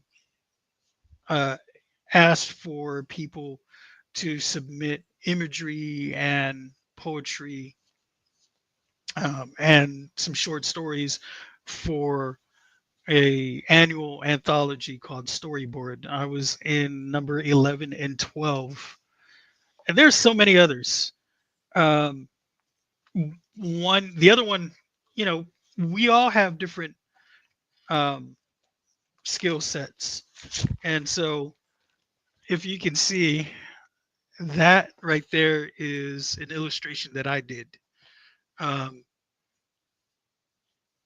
and ink, watercolor, so sort of mixed media, and so same thing with these other pictures here. So storytelling, like I say in the book, encompasses not just text and words, but visuals. And you are a storyteller, Cyrus, when it comes to, imagery, video, and audio as well. And so I'm the same way. We all have the ability to tell stories, and now we have technology that help us tell those stories in many, many other forms and fashions. And so I'm along for the ride. I'm going to take Chat GPT. I'm going to take Canva. I'm going to take all these other tools, these apps, to help me tell a story. Again, there's so much power in storytelling, and what you're doing with the anthology of COVID. I mean, it's going to help people understand what happened and how we can go forward from there in the future. So it's good stuff. Thank you so much. To be fair, everything you've done is good stuff. And I think that the books you've published are in excess of 15. Yes, that's right. About 15 or more. It's no There's more. just, yeah. Some of I haven't even, there's like different publications that I haven't even listed, and like publications that were online, and some of them Yeah. don't exist. So I'm like, I'll, Jay, I'll, I am impressed. I am impressed with your work and the artwork that you've done in there, because I love visual art, and I write lyrics, and when you write lyrics, it's a labor of love, right? So is painting. My mom is a painter, and she's a painter, and um, she's been doing she draws portraits predominantly, and so I've got that artistic side from my mother, and I guess the message I'm trying to send out to people here is, we have someone like yourself, who's been an artist for a while, and also you got me, who just joined, is trying to join the crowd as an artist. Okay, I'm a marketer. I'm not an artist, but I like visual arts, and I know how to generate stuff with PCs and with computers and stuff. But the point is, no matter what your weapon of choice might be, get into it. If you feel like you have a story to tell your story, and who's going to publish it for you? This man and your song. Who's going to advertise it for you? This woman, this amazing woman, Jasmine Ofori. She's the CEO of Jew Digital. Okay, so get in touch with her. I am using her services, and I went to his rooms, and I realized I have a story to tell. I went to his rooms, and I realized that how I should go about it. Okay, so now I've written my story. Thanks to you, I got, and also thanks to you, Annie. I've got the inspiration that I needed, and the creativity was there, but the courage wasn't. And I came to LinkedIn, and then I realized, hang on a minute, I have a story to tell. I want to tell my story, right? That's how a good teller turns into a bestseller, right? So a good story can turn into a bestseller. So this man here, Any Osang, can help you with that. So, and it's guaranteed you will get a bestseller. There are means and ways about it, and he will show you the way. If you are kind of stuck in writing the story you want to write, contact this man, Jay Pasqua. So he's a storyteller. He's one of the best storyteller and strategists that I know on LinkedIn. Jay, it's been a pleasure meeting you here, and thanks so much for joining our show. Any closing comments at all? I hope you have some closing comments for us, and to inspire people who want to become a person like yourself. Oh, sure, absolutely. I think that again, storytelling is powerful. Now, you may not think that you're a storyteller, but you are. Every time you engage in some sort of communication with someone, you're telling a story, right? Your story could be the blueprint for somebody to overcome adversity. It could also be the example for achieving success. You may not be going through adversity, but maybe you want to achieve something. And seeing somebody as that example in their story, how about that story being yours, right? The other thing is, when it comes to storytelling and your fear, or maybe a limiting belief that's stopping you, just something that we talked about recently with Eddie, and that is take the very first step. Take that first step. And he said it the other day, when you start to feel that fear, maybe that's the time you should actually take that step. It's the most opportune time, because here's the chance for you to make an impact. At the end of the day, your story, anyone's story, could really have an impact on someone. It may not be your exact avatar, but there's somebody out there that's going to resonate with your story, whether it be your brand, whether it be your personal story, whether it be a fun story you want to share at a wedding, your best mate's wedding, right? These are the things that I think about when it comes to storytelling. And so take that first step. Absolutely. Thank you so much. Guys, if you are 13 years old, 14 years old, 15 years old, I don't know, you're at the beginning of making a decision and finding out, you're on the verge of finding out what you want to do with your life. If you're 15, if you're 16, if you're 17, if you, I don't know, if you're 20, if you're making a decision, right? Whilst you're making that decision, tell a story that will connect you with a crowd of people who will be inspired by your story, right? And this man on the screen, he's Jay Pascoe, is a tornado survivor, and I'm talking about how fast are those tornadoes? By the way, Jay, you're on mute, my friend. The tornado can have excess winds of 200 plus miles an hour. There you go. Yeah, and so imagine that your life could change in a matter of seconds, and don't let a natural disaster. Don't let a natural disaster get in the way of what you need to do. Take that first step, really. Absolutely. In my view, a natural disaster is having a talent and not telling a story. That's a natural disaster, right? Having a story and not telling that story is a natural disaster.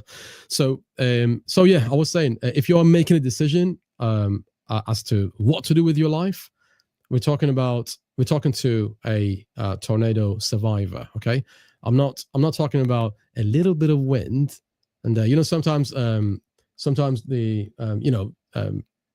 youngsters and I can't believe I just used that word. Teenagers, when you ask them to go to the shop and it's a little bit windy. Oh no, it's gonna mess up my hair, and that kind of stuff, right? And not that you or anyone will have that problem, Jay. I'm actually on my way to join you guys. So actually, you can walk in the weed quite aerodynamically, and you won't have any issues. That's quite sorted out. There's no problem. It comes to all of us, Cyrus. The board head to hide our boredness and our grayness. It comes to all of us, right? It really does. Absolutely. So, any closing comments? Yeah, I've got many closing comments. Look, first, I would say, let's get into a habit of going to the comments page after these events and seeing what's in the comments. Mm-hmm. Because your friends that are going to be part of your network are here. If you just leave this event and then close your computer down, never go back to the comments page, you won't see who you can connect with. In audio, I used to just press their heads and connect. I don't know how you do it on here, really. So it's more convoluted. I see Neneka, and I don't know how you pronounce the name properly. Thank you for joining us. I appreciate everyone that's joined us. Look, please give me the space to show off two more of my author friends. I get many of these parcels a day. I really do, and I love getting them. My author friends. I love getting books in the post. Right. So these two are two that were published already, made bestseller. So that's my dentist friend's book, Mummy, What is Tooth Decay? You can see it's got that. What's that? What's her name again? Sorry. The dentist, Ivy Fortune. Oh yeah, Ivy Fortune. Yeah. Yeah. So that's an amazing book. Yeah, Mummy, What is Tooth Decay? It's a small book, but it's for kids to read to learn how to avoid tooth decay. Interesting book. It's also, it tells you how teeth really develop and how to care for them. And the other book I've got today is Turning to the Storm by my friend Mauricia, all the way in Canada. Again, there's a story about I guess, overcoming health issues and challenges in life to raise a foster child. Is that a bestseller as well? Did you say? Which got that gold badge, Cyrus. That tells you it's a bestseller, right? Mm-hmm. It's a gift we have, which is to turn our author friends into bestsellers. Literally, it's a talent. It's a talent, my friend. No, it's a talent, but I think it comes back to our conversation today, Cyrus. Right?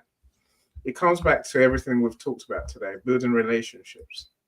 See, I spent my day today going through our friends' profiles. Our friends' DM to see who sent me confirmation of buying my friends' books.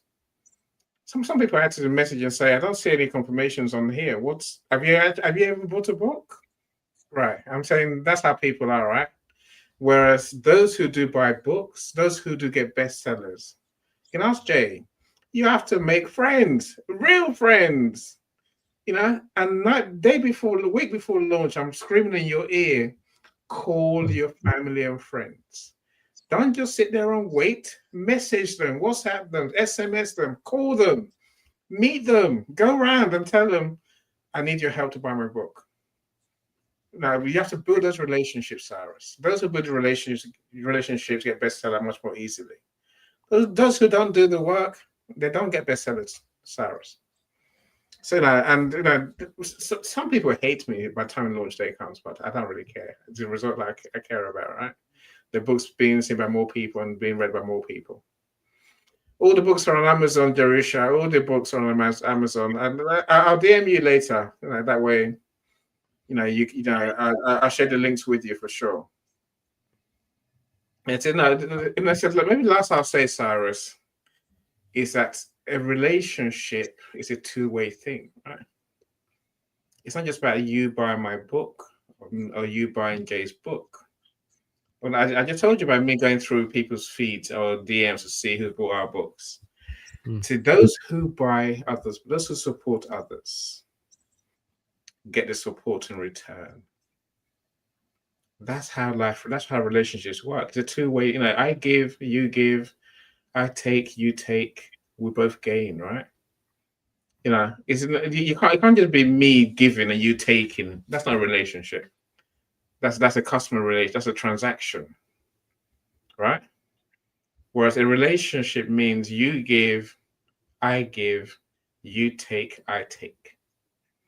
When we learn how to do that, the way Paulette does, the way the good people do, the way Jay does, the way you do, Cyrus, the way Jasmine does, that's when our lives truly change.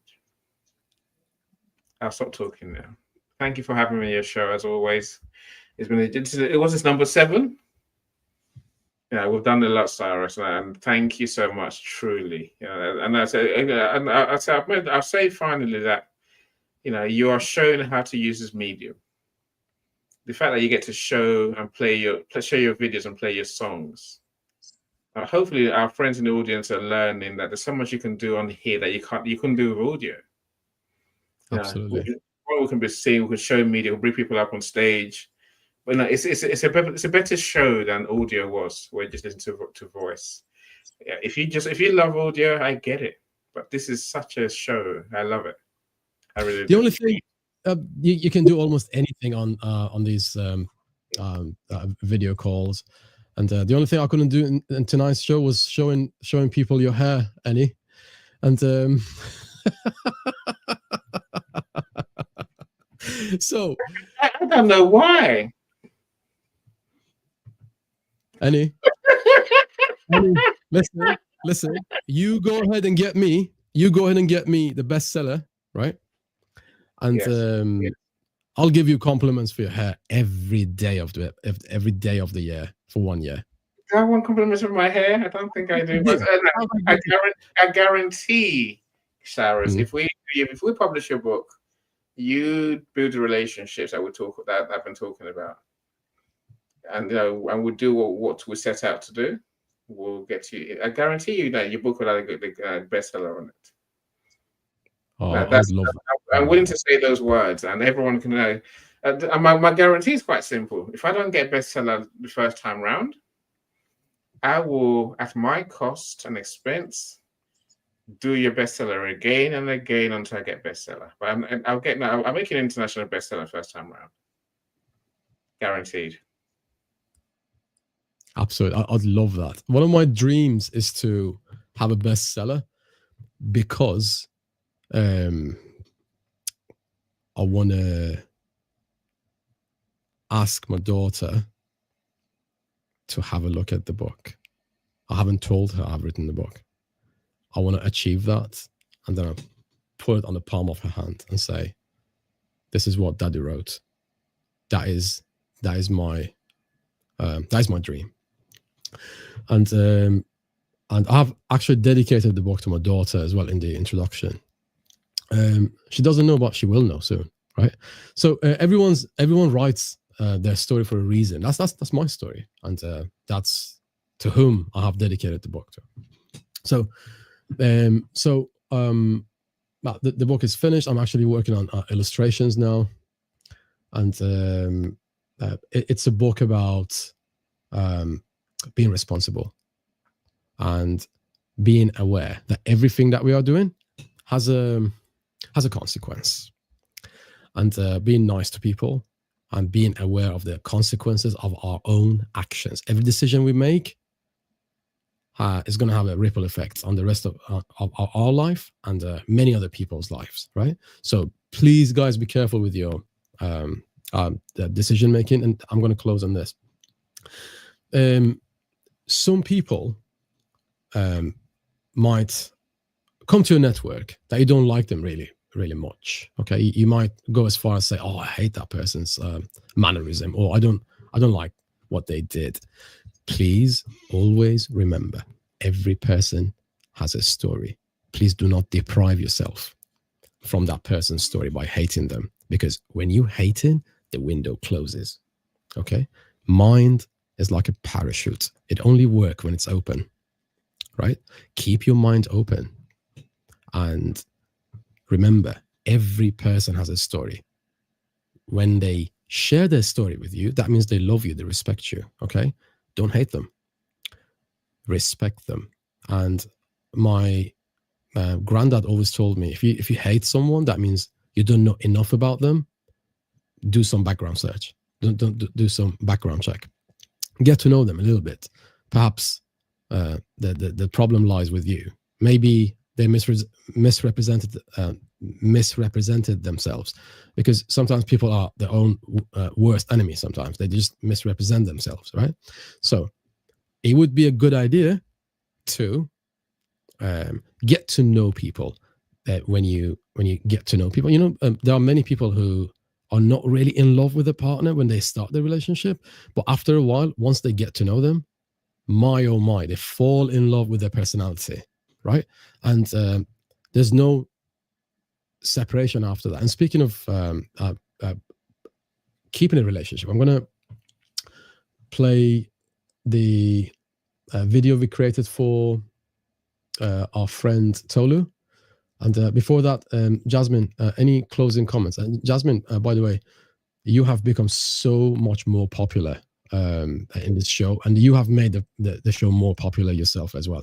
People love you. People love what you wear on the show, and you are quite an inspiration. I keep getting messages, "Oh, Jasmine's clothes was beautiful." I was like, "Message her. What are you messaging me for?"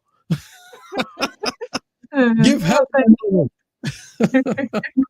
Yeah, I'm so glad that we've, collaborated, because not only have we exposed people to, basically get more awareness in terms of, talking about book launches that can make a difference to each individual, but we've come together, and the magic that's happening between all of us, I really do admire it. I love the jokes, I love the, the fun and the lessons as well that we're, taking in. So it's amazing, yeah. Absolutely. So let's watch this bit, which is for the new book that's recently been published, called Raging Waters by Tolu Ekwe. And I guess who did all the hard work of publishing and stuff? That was your work, Annie, wasn't it? Publish a book. My part was a bestseller. Bestseller, partner sorry. get the book, the 14 international bestseller categories. That's the book one. 14. Yes. Oh, wow. Wow. I don't Okay. say guaranteed for nothing. When I say guaranteed, I mean guaranteed. Seriously. Take it from me. That's fantastic. That's No, fantastic. Tulu and her husband, they did amazing work. I remember on the bestseller night, which happens very often. So people look at it and go, Annie, why didn't you do this earlier? I'm like, because it's what it takes, right? 2 in the morning, I'm like, Tulu, we need to talk. We need to set your category, set your price. I'm like, get up. She did. Jumped up. Of course, now winter bestseller day, I'm like, Tulu, message your friends. Talk to your family and friends. Beg them round the clock. Jay knows what I mean. I'm on you round the clock. Contact everyone you know. Talk to them. Get them to buy into your book. And if you do the work, it works. So that's the biggest lesson I've learned in business and in my personal life. Don't hide behind the screen. Reach out to people. Talk to them. Absolutely. Annie, I don't care what people say. I think COVID-19 built you up. So lessons we learned from COVID-19. One of them was the fact that it just shifted your paradigm, and that's what I've learned through numerous audio rooms that I've attended. Every time you talk to people about the reasons behind your success, the reasons behind your failures, the reasons behind your difficulty that you went through, the reasons behind the amount of care you put in your work, because I've learned that from you as well. If you accept a project, that project is yours. Your name is going to be attached to it, and this is the reason why I made this video the way I made it. Technically, I'm not sure how it is, but people liked it, and I love it myself. I didn't. I slept for like 3 hours. And I was so tired the next day, but it was worth it. Let me show you why. When it feels like it's too late to save your ship, and all you feel is sheer panic, the sinking ship is your relationship. Like you're the captain of the Titanic. When hurt, fear, and rage are all that you feel, and your broken heart cannot heal. When you can no longer fix it, and when the struggle feels too real. Gift raging waters to your sons. Gift this book to your daughters. Teach them to save their marriage in life's bad times and raging waters. Help them navigate when the current is strong. Guide them back when it all feels wrong.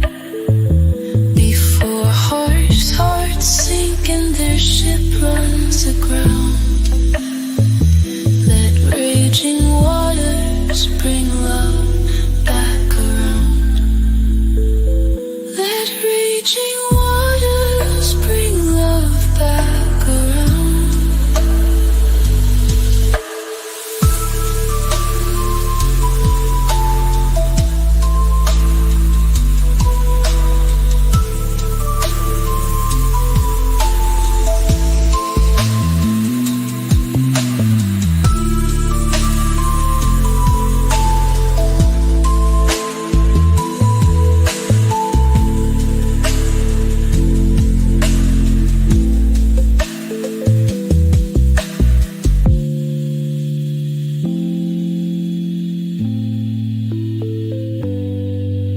When raging waters bring love back around.